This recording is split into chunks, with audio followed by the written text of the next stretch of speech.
Au Zimbabwe, le gouvernement prévoit de faire payer un loyer aux agriculteurs noirs sur les terres prises de force aux agriculteurs blancs. Les agriculteurs blancs auront la possibilité de reprendre les terrains à ceux qui ne s'y conforment pas. Ceux-ci détenaient les terres les plus fertiles du pays avant l'indépendance. Ces terrains ont été repris de force dans le cadre d'une réforme agraire polémique du président Robert Mugabe. Cette action a créé des pénuries de denrées alimentaires et une crise économique qui n'en finit plus. Ce n'est pas la première fois que le gouvernement a indiqué son intention d'imposer les nouveaux agriculteurs bénéficiant d'étendues de terre dans le cadre du programme de réforme agraire qui a débuté en 2000.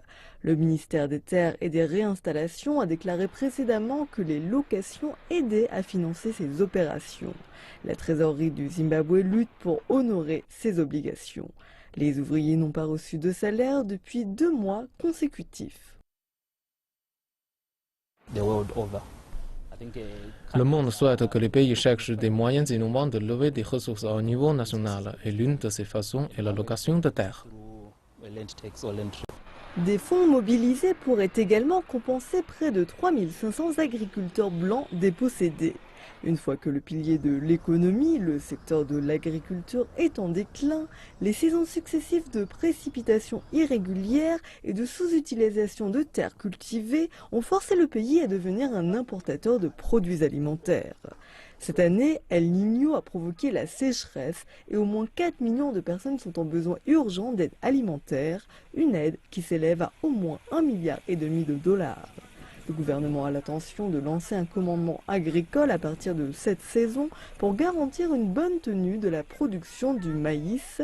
Forcer les agriculteurs à payer des loyers est également considéré comme une stimulation de la productivité tant attendue.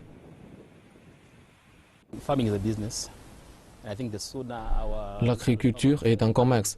Il faut que nos agriculteurs se rendent compte, ou plutôt que le monde de l'agriculture est un commerce sérieux et qu'ils ont besoin d'adopter ce commerce avec une approche à l'agriculture et que cela signifie l'utilisation des terres et le remboursement des dettes dues à l'État.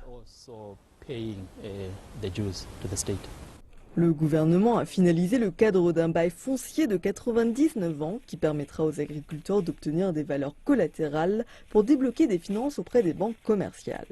Les dernières indications montrent que les agriculteurs auront besoin de soumettre un plan de travail de 5 ans pour justifier ce bail.